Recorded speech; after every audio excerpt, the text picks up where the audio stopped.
निगम मंडल के लिए मैराथन मंथन, सूची तैयार, थोड़ा और इंतजार। हाई कमान की लगेगी मुहर, सत्ता में बनेंगे भागीदार। छत्तीसगढ़ में 1.5 साल से इंतजार कर रहे कांग्रेस कार्यकर्ताओं का इंतजार अब खत्म होने को है। पार्टी ने निगम मंडलों में नियुक्ति का फॉर्मूला तैयार कर लिया है। नामों की सूची को अंतिम रूप देने मुख्यमंत्री निवास में वरिष्ठ मंत्रियों और विधायकों की अहम बैठक हुई, जिसमें सभी को साधने वरिष्ठ विधायकों और विधानसभा अध्यक्ष चरणदास महंत को भी बुलाया गया। बैठक में कैबिनेट मंत्री टीएस सिंहदेव वीडियो कॉन्फ्रेंसिंग के जरिए जुड़े। तय फार्मूले के आधार पर सरकार 20 निगम मंडलों के साथ 11 संसदीय सचिव बनाने जा रही है, जिसमें नए विधायकों को मौका दिया जाएगा। निगमों में सामाजिक नेताओं के साथ जन संगठनों से जुड़े नेताओं को भी जगह मिलेगी। देखिए, उस दिन पुनिया जी आए थे, उस समय मीटिंग हुई थी।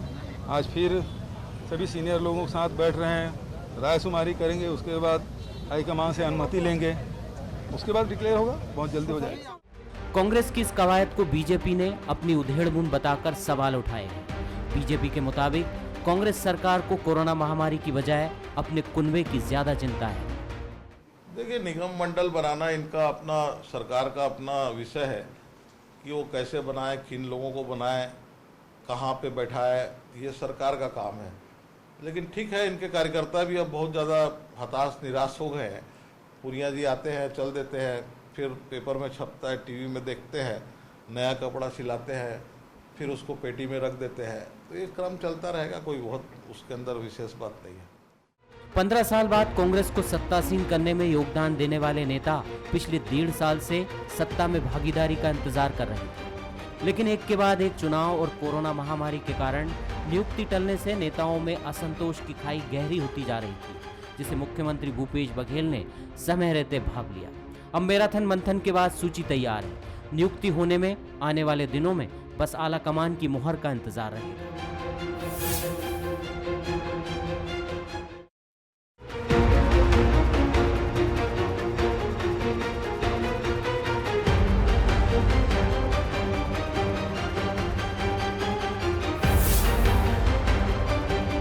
नमस्कार, स्वागत है आपका। मैं हूं अभिषेक शुक्ल। बस थोड़ा इंतजार। जी हाँ, अगर आज ये बैठक नहीं हुई थी तो कहा जाता, या अभी भी कहा जा सकता है कि इंतहा हो गई इंतजार की।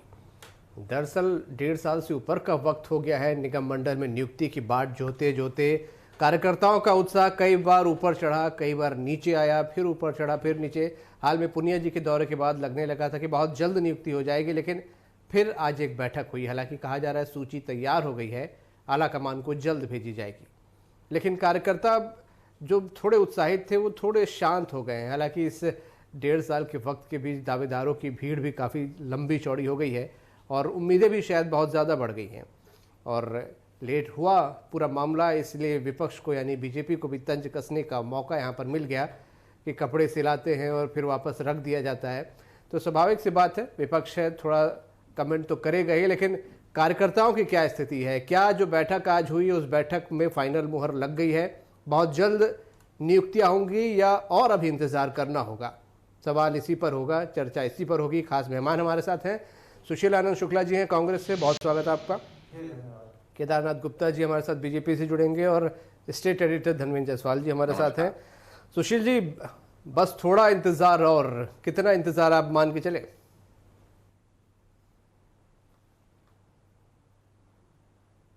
देखिए, प्रारंभिक तौर पे चर्चा हो चुकी है। माननीय मुख्यमंत्री जी ने आज वरिष्ठ मंत्रियों के साथ चर्चा की, प्रदेश के वरिष्ठ नेताओं के साथ चर्चा की। जैसा कि आप खुद ही बता रहे थे, इसके पहले माननीय पीएल पुनिया जी भी आए थे, उनसे भी चर्चा हुई। तो मैं नहीं समझता हूँ कि बहुत ज़्यादा इसमें इंतजार की आवश्यकता होगी। अब जो प्रक्रिया है, प्रक्रिया के चूँकि हमारे पास में नामों की बहुलता है, उसमें सर्वोत्तम का चयन करना है और ऐसे लोगों का चयन करना है जिनका कि वास्तव में पार्टी के संघर्ष के समय योगदान रहा है। साथ में इसके अलावा सबसे महत्वपूर्ण बात यह है कि कौन किस योग्य है इसका चयन करना, उसके बाद में फिर ऐसे लोगों को अवसर देना पार्टी आला कमान और माननीय मुख्यमंत्री जी का ये विशेषाधिकार है। उसके हिसाब से सारी चीज़ें तैयार हो रही हैं और मैं नहीं मानता हूँ कि इसमें कोई बहुत ज़्यादा विलम्ब भी हुआ है, क्योंकि आज भारतीय जनता पार्टी के भी आप पिछले 3 कार्यकाल को देखो तो अमूमन जब भी उन्होंने निगम मंडल का गठन किया था तो उनके समय में भी लगभग 1.5 से 1.25 2 साल के बाद में ही निगम मंडलों का गठन हुआ था, तो कोई ऐसी नई चीज़ नहीं हुई है कि विलम्ब हुआ है।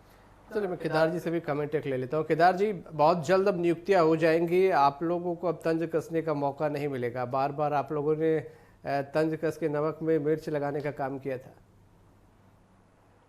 देखिए, नमक मिर्च का सवाल नहीं है। हम तो बारंबार कह रहे हैं कि जब हमारी पार्टी की राष्ट्रीय महामंत्री सुश्री सरोज पांडे जी ने एक बयान दिया था कि कांग्रेस के अंतर खाने में बहुत ज्यादा उथल पुथल है और निश्चित रूप से अब जरूरत है कि कांग्रेस अपना घर संभाले, उसके बाद से एक अप्रत्याशित रूप से निगम मंडलों में नियुक्ति की बात काफी तेज हो गई थी। तो ये इनके मन के अंदर की घबराहट है। जो पर्वत के अंदर ज्वालामुखी का ज्वाला तैयार होता रहता है और वो कभी भी फूटता है, ये धीरे धीरे उसको शांत करने के लिए निगम मंडल की कवायद शुरू की। और मैंने आज देख रहा था कि आज की मंत्रिमंडल की बैठक में संसदीय सचिव के बारे में भी चर्चा हुई है और कहा गया है कि बनाया जाएगा, महिलाओं को तवज्जो दी जाएगी। तो मेरी बात एक समझ में नहीं आती, जब ये विपक्ष में थे तो संसदीय सचिव के लिए हाई कोर्ट गए थे लड़ने के लिए, और अब इनकी सरकार आई है तो कहते हैं बनाएंगे। तो विपक्ष में जब ये रहते हैं तो झूठे वादे और झूठे केस करते हैं। हालांकि हाई कोर्ट में हार गए थे, पर कहीं ना कहीं जनता को गुमराह करने के लिए ये काम करते। और आज निगम मंडल की नियुक्ति हो या संसदीय सचिवों की नियुक्ति हो, माननीय राजा साहब टी.एस. सिंहदेव जी ने जो बखेड़ा खड़ा कर दिया, और वो बखेड़ा नहीं, सही बात है, पूरे प्रदेश की जनता सराह रही है कि वास्तव में अगर कोई समन्वय समिति के जो संयोजक थे, जिन्होंने जन घोषणा पत्र बनाया था, जिसके संयोजक थे, और उनकी एक मात्र जिम्मेदारी है क्या कि वो किए गए वादों को, कांग्रेस के किए गए वादों को पूरा करें, नहीं तो उनको इस्तीफा तक देने की नौबत आ पड़ी। अगर वो संयोजक थे तो क्या कांग्रेस पार्टी का उन वादों से कोई लेना देना नहीं था? खाली वही इस्तीफा देंगे या पूरी सरकार को चले जाना चाहिए? बड़ा सोचने का विषय है। और ये उथल पुथल के बीच कैसे उस ज्वालामुखी को शांत करें करके ये सारे प्रयास किए जा रहे हैं। सुशील आनंद शुक्ला जी, मैं बिल्कुल दीजिएगा, सुशील आनंद शुक्ला जी को मैं बधाई देना चाहूंगा, उनका नाम भी चल रहा है, उनको भी शांत करने की कोशिश चल रही है और वो हकदार भी हैं निश्चित रूप से। और हम चाहते हैं कि सुशील आनंद जी को अच्छी जगह मिले, और उस लगातार डिबेट में आप देखें वो इंटरप्ट कर करके अपने नाम को आगे बढ़ाने का प्रयास करते हैं। निश्चित रूप से विद्वान है, बहुत पुराने हैं, खासी जगह में है। तो ये सिर्फ और सिर्फ ये जो कवायद है, ये सरकारी कामों को आगे बढ़ाने की नहीं। जैसे मैंने बताया कि संसदीय सचिव के समय हमारी जब भारतीय जनता पार्टी की सरकार थी, हाई कोर्ट में लड़ रहे थे कि नहीं होना चाहिए, अब इनको ये अच्छा लगेगा। तो कहीं ना कहीं अंतरकलह को शांत करने की कवायद है, और कोरोना में बुरी तरह मात खा चुके हैं, जनता का ध्यान डाइवर्ट करना आप इसे अंतरकलह को शांत करने की कवायद मान रहे हैं यहाँ पर। धर्मेंद्र जी, निगम मंडल बार बार अटक रहा था। पुनिया जी आए थे तब भी कहा गया था 1-2 दिन में बस फैसला हो जाएगा, और बहुत तेजी के साथ उत्साह का उबाल आया था, लेकिन फिर धीरे धीरे शांत हो गया। आज एक बार फिर से बैठक हुई है, कहा गया सूची फाइनल हो गई है। क्या इस बार लग रहा है कि बहुत जल्द कुछ फैसला होगा, या फिर वेटिंग लिस्ट लंबी होगी? स्वीकार करना चाहिए कि विलंब हो गया है, और जब इस तरह की राजनीतिक नियुक्तियां होती हैं तो काफ़ी चीज़ों को ध्यान में रखना होता है। जातिगत समीकरण, भौगोलिक समीकरण, पार्टी कार्यकर्ताओं की निष्ठा, उनका सरकार बनाने में योगदान क्या रहा है, पिछले 15 सालों के संघर्ष में कौन किस स्थिति में था, किसने कितना योगदान दिया, इन सारी चीज़ों का आकलन होता है। गुटीय संतुलन भी बनाना होता है, अलग अलग नेताओं के साथ जो लोग जुड़े होते हैं उनकी निष्ठा अलग अलग लोगों के साथ होती है। तो ऐसे सारे लोगों को समावेश करना पड़ता है जिन लोगों ने कांग्रेस के आंदोलन में, कांग्रेस के संघर्ष में कांग्रेस के लिए काम किया है, चाहे उनके नेता कोई भी रहे हों, अलग अलग नेताओं से जो लोग जुड़े थे, उन सारे लोग को समाहित करना होगा। क्षेत्रीय संतुलन भी देखना होगा, जातिगत संतुलन भी देखना पड़ेगा, सामाजिक संतुलन देखना पड़ेगा। तो ये सारी चीज़ों नाम तय करने को लेकर के कवायद करनी पड़ती है। ये कवायद लंबी चलती ही है, नहीं तो असंतोष होगा, पार्टी के कार्यकर्ता नाराज होंगे, तो वो ज़्यादा नुकसानदेह स्थिति होगा। इससे बेहतर ये है कि नाम तय करने से पहले सारे समीकरण समझ लिए जाएं, सारे समीकरण को लेकर के जो गुड़ा भाग है उसको ठीक कर लिया जाए, और जो नाम अंततः तय हो समन्वय समिति के पास जाकर के या हाईकमान के पास जाकर के वो नाम तय हो जाए, उसका घोषणा करनी चाहिए। तो आज की जो कवायद थी, पुनिया के आने के बाद ये कवायद शुरू हुई थी, ये थमी नहीं थी, वो कवायद अंदर अंदर चल रही थी। अलग अलग नेताओं से उनके समर्थकों के नाम लेने की प्रक्रिया थी, वो पूरी की गई। जो कांग्रेस के छत्रप हैं उनसे सलाह मशविरा किया गया था। आज मंत्रियों और प्रमुख नेताओं के साथ बैठ करके ये चर्चा हुई है और उसके बाद इसमें पहले केवल निगम मंडलों और आयोग के अध्यक्ष और उसके संचालक मंडल को लेकर के बातचीत हो रही थी। आज उसको थोड़ा सा विस्तारित किया गया है संसदीय सचिव कि उसमें 11 संसदीय सचिव के नाम भी तय करने को बात हुई है। इसके अलावा संगठन का विस्तार करने की भी बात हुई है। जो प्रदेश कांग्रेस कमेटी बनी हुई है उसमें कुछ नए नाम जोड़े जा सकते हैं जो इधर निगम मंडलों में एडजस्ट नहीं हो पाएंगे, वो संगठन में चले जाएं, क्योंकि संसदीय सचिव तो केवल विधायकों के लिए उसमें ऑप्शन होगा, तो 11 विधायक उसमें एडजस्ट हो जाएंगे।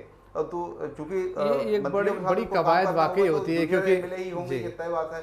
तो उसमें जो सीनियर एमएलए बचेंगे तो उनके लिए निगम मंडलों में भी जगह तलाश करनी होगी। तो ये सारी चीजें हैं। इसको लेकर के आज की जो कवायद, इसके बाद माना जाना चाहिए कि बमुश्किल एक आध हफ्ते में वो सारे नाम जो तय हो गए हैं वो घोषित हो जाएंगे।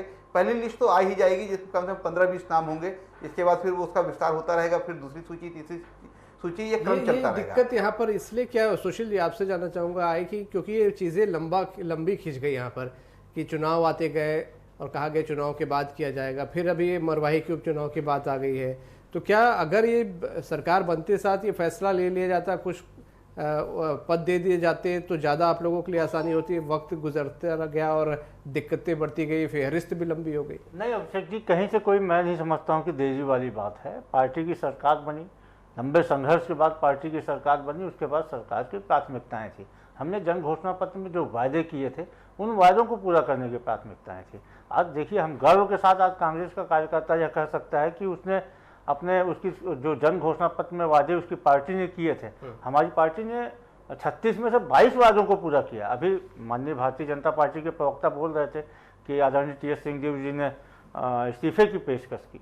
तो यह भारतीय जनता पार्टी के जो संघीय चरित्र का उदाहरण है। किस प्रकार से एक नेशनल टीवी में किए गए डिबेट के आधे अधूरे बातों को प्रस्तुत करके किस प्रकार से अनर्गल प्रोपेगेंडा किया जाता है, यह भारतीय जनता पार्टी पिछले 2 दिन से कर रही थी। माननीय TS सिंहदेव जी ने एक समाचार चैनल के बहस में यह कहा था कि हमारी सरकार आने वाली फसल के पहले अंतर्राशि दे देगी, क्योंकि TS सिंहदेव जी को यह मालूम था, वो सरकार के हिस्सा है, उनको जानकारी में है और सारा छत्तीसगढ़ जानता है कि राजीव गांधी न्याय योजना के माध्यम से किसानों को अंतर मूल्य की पहली किस्त दी जा चुकी है और दूसरी किस्त 20 अगस्त को मिलेगी और तीसरी किस्त जो है आने वाले फसल के पहले दी जाए, चौथी किस्त आने वाले फसल के पहले दे दी जाएगी। और उन्होंने उस समय नेता प्रतिपक्ष श्री धर्मलाल कौशिक को सार्वजनिक चुनौती देते हुए कहा कि यदि आने वाली फसल के पहले अंतर्राशि नहीं दी जाएगी तो मैं इस्तीफा दे दूंगा, और यदि हमारी सरकार दे देगी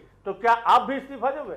तो कौशिक जी उस चुनौती से भाग गए, उनकी सारी पार्टी उस चुनौती से मुंह चुराने लगी।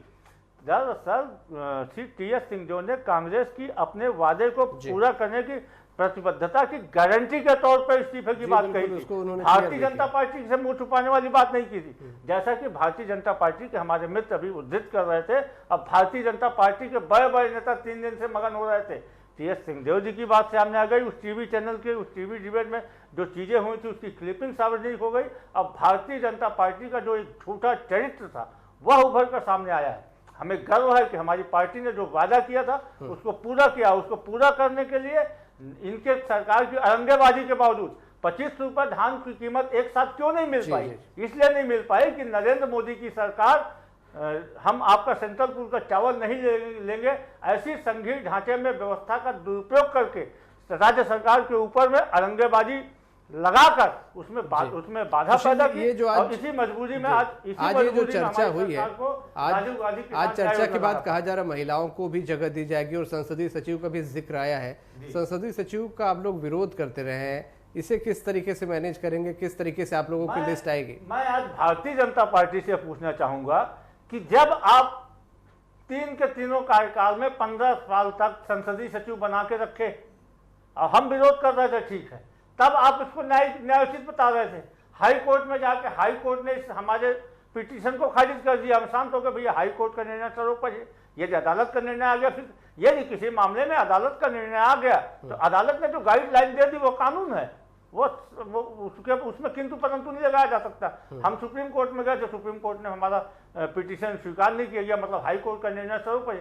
यदि हाई कोर्ट ने उस चीज को जायज मान लिया, ठीक है, उस समय हमने जिन तकनीकी मुद्दों को उठाया तो उस मुद्दों के आधार पर हमारी बात खारिज हो गई। तो स्वाभाविक है ये हाई कोर्ट ने किसी चीज को न्यायोचित ठहरा दिया है, तो अभी सिर्फ चर्चा हुई है तो उसमें क्यों तिल मिला रहे हो भाई? हमारे विधायक जीत के आए हैं, हमें निर्णय करना है, 5 साल सरकार हमें चलाना है, आपको विपक्ष में रहना है। अब विपक्ष में भी बड़ी ही शून्य ताकत के साथ 14 विधायकों वाली पार्टी हो आप, और 14 में हमें बोल रहे थे कुनबा। आप देखिए कि नेता प्रतिपक्ष के चयन के समय क्या स्थिति बनी थी इनकी। 15 विधायकों की पार्टी, जिसमें 15 थे, 15 विधायकों की पार्टी में 6 आदमी नेता प्रतिपक्ष के दावेदार थे। मतलब एक एक आदमी के पीछे 2-2 लोग भी नहीं थे। यदि एक प्रस्तावक समर्थक होता तो 6 नेताओं को 3 आदमी उधारी लेने पड़ने की नौबत थी। और ऐसी पार्टी के नेता आज हमें एकता की सीख दे रहे हैं, जहां पे सरोज पांडे जी का अलग सूट चल रहा है, रमन सिंह जी का अलग सूट चल रहा है, धर्मलाल कौशिक का अलग छूट चल रहा है। ये क्या बात कर रही है कि यहाँ तो फुटबॉल हुई मैं तो कहा ना वो इंटरप्ट करते हैं, पहले ही कहा आपको, वो देखिए वो चुप नहीं होंगे, उनको निगम मंडल में बनना है। अरे बन जाओगे, मेरी शुभकामनाएं। बात कर रहा हूँ, मुझे उनको चुप रहने बोलो। अभिषेक जी, अभिषेक जी उनको शांत रहने बोलो। आपको सुना था, आपका मैं बीच में नहीं बोलता। बिल्कुल बोलिए केदार जी, सवाल ही कहाँ किया उन्होंने भी। केदार जी बोलिए केदार जी बोलिए। जब से कर रहे हैं सुशील जी, मेरी शुभकामनाएं हैं, चैनल की भी शुभकामनाएं। आपको पद मिलेगा। आप वो मुझे कहने को बोलते हैं, आप बीच में बोलते ही रहते हो, मिलेगा आपको निगम मंडल जरूर मिलेगा। मैं 2-3 बातें कहना चाहता हूँ। पहली बात से शुरुआत करता हूँ आपकी कि जब ये हाई कोर्ट जाते हैं तो इनको ऐसा लगता है ना कि संसदीय सचिव गलत है बनाना, तो हाई कोर्ट जाते हैं। फिर हाई कोर्ट का इनको डायरेक्शन मिल जाता है कि नहीं ये सही है, फिर ये सुप्रीम कोर्ट जाते हैं। मतलब ये मानते हैं कि ये प्रक्रिया गलत है, उस गलत प्रक्रिया को सरकार में आते अपनाते हैं। तो ये क्या करते हैं, क्या बोलते हैं, क्या नहीं करते, ये कांग्रेसियों का स्वभाव है। पहली बात। दूसरी बात कह रहा हूं आपको, हाई कोर्ट ने दे दिया था आपको निर्देशन कि ये ठीक है। आप सुप्रीम कोर्ट गए, मतलब आपको खराब लगता तो क्यों बना रहे भाई। दूसरी बात, आपने कहा कि टीएस सिंहदेव जी क्या बात का बतंगड़ बना रहे हैं, तो वो ट्वीट भी गलत है क्या, जिसमें उन्होंने कहा कि मैं शर्मिंदा हूं, बेरोजगारों को भत्ता नहीं मिल पा रहा है, न्याय योजना का पैसा नहीं मिल पा रहा है, शराब बंदी नहीं हो पा रही, ट्वीट भी गलत है क्या? मैं कह रहा ट्वीट भी गलत है क्या? तीसरी बात, आगे कहने दो सुशील भाई, आखिर झूठ के पुलिंदों पर कब तक खड़े रहोगे? अगर अंतर कला है तो है। माननीय टीएस सिंहदेव जी ने ट्वीट कर दिया इसलिए कि आप लोग बारंबार झूठ बोलते हो और झूठ की कहानी गढ़ते हो। बेरोजगारी भत्ता कब देंगे आप? और निगम मंडल में आप कहते हो कि बड़े लंबे संघर्ष। अरे 15 साल विपक्ष में रह लिया तो संघर्ष, हम लोग तो 45-50 साल विपक्ष में रहे, तब हम नहीं कहते कि बड़े संघर्ष के साथ आए हैं। तो भारतीय जनता पार्टी और कांग्रेस पार्टी का चरित्र सामने उजागर है। अब खारिज होते रहे आप। सुशील जी 2 मिनट रुक जाओ, 2 मिनट रुक जाओ। 15 साल विपक्ष में रहे तो लाल टपकने लग गई सत्ता की, और व्यक्तिगत स्वार्थ के लिए आते हैं। बारंबार कह रहे हैं कि हम कार्यकर्ताओं को एडजस्ट करेंगे, संसदीय राजनीति में सेवा के लिए आए हो। और आप फिर सुशील जी थोड़ा सी धीरज धरो, मिलेगा आपको निगम मंडल भाई, मिलेगा। बट चैनल का समय मत बर्बाद करो। आप बहुत अच्छे प्रवक्ता हो, हम सब आपकी तारीफ करते हैं, सम्मान करते हैं, आप तो हमारे मार्गदर्शक हो। ऐसा बीच में बोलोगे तो कैसा होगा? तो निश्चित रूप से कहीं ना कहीं एक तो सुश्री सरोज पांडे जी को यह धन्यवाद दें कि उन्होंने एक बयान दिया और निगम मंडल तेज हो गया। दूसरा ये धन्यवाद दें माननीय राजा साहब को, टीएस सिंहदेव जी को, जिन्होंने कहा और कार्यकर्ताओं की सूझ आई। और मैं फिर जनता को आगाह करना समय कम, एक छोटी टिप्पणी सुशील जी के लूंगा मैं। एक लाइन सिर्फ सुशील बहुत संक्षेप में जवाब बोलने दीजिए, 5 सेकंड दीजिए। केदार जी समय कम है, माफी चाहूँ केदार जी, समय कम है। सुशील जी समय कम है। देखिए, भारतीय जनता पार्टी प्रोपोगंडा करना उनका चरित्र है।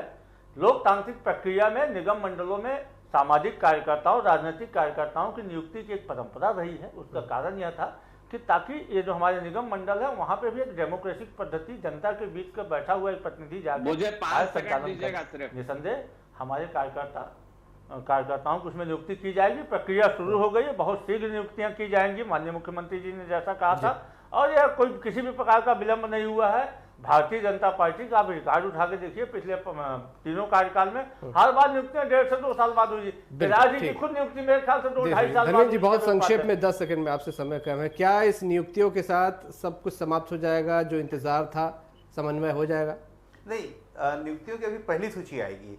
ये सूची 2-3 किस्तों में आएगी, क्योंकि तमाम चीज़ों को देखना होगा कि पहली सूची में किन लोगों को लिया जा रहा है। तमाम वरिष्ठ लोग पहली सूची में आएंगे, जो निगम मंडल जिसमें अध्यक्ष कैबिनेट स्तर के होते हैं, ऐसे तमाम लोगों की सूची पहले आएगी, उसके बाद बाकी सूची भी आएगी। तो ये इंतजार सारे लोग का एक साथ खत्म नहीं होने वाला है। वैसे भी प्रदेश में बहुत सारे ऐसे संस्थान है जहाँ जनप्रतिनिधियों की नियुक्ति राज्य सरकार करती है, मनोनयन होता है, तो उन तमाम जो निचले स्तर के जो पद हैं उन पर भी नियुक्तियां की जानी है। तो उसके लिए तो जो कार्यकर्ता है वो सारे लोग की प्रतीक्षा बहुत जल्दी पूरी होगी, लेकिन उसके लिए वक्त लगेगा। कम से ये सारी नियुक्तियां हो पाएगी एक साथ, ये सारी नियुक्तियां सबका इंतजार खत्म नहीं होगा, कुछ का इंतजार खत्म होगा और उसके बाद फिर थोड़े लोग बच जाएंगे इंतजार करने वाले, उनका खत्म होगा। धीरे धीरे ये समन्वय होगा। बहरहाल इंतजार आज बैठक के बाद और ज्यादा लोगों का बढ़ गया है और उम्मीदें भी शायद बढ़ गई। बहुत शुक्रिया आप सभी का चर्चा में शामिल होने के लिए। धन्यवाद। तो निगम मंडल को लेकर बड़ी अहम बैठक हुई, कहा गया सूची फाइनल हो गई है, थोड़ा सा इंतजार कीजिए।